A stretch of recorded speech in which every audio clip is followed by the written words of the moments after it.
আরে ধুতি পাঞ্জাবিতে থাকা ডক্টর শ্যামাপ্রসাদ মুখার্জির তৈরি করা আদর্শের ভিত্তিতে যে রাজনৈতিক দল, তাকে কারোর কাছ থেকে সার্টিফিকেট নিতে হবে না।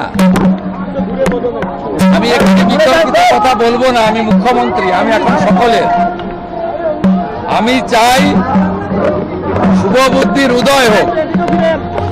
আমি শুধু বলবো যারা এখনো সমালোচনা করছেন তাদের চৈতন্য উদয় হোক।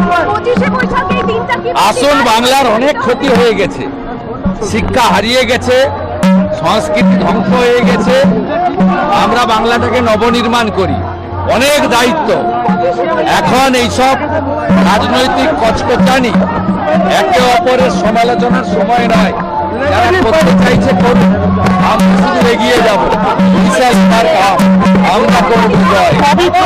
আমি বিবেকানন্দের ভাষায় চড়ৈবতী।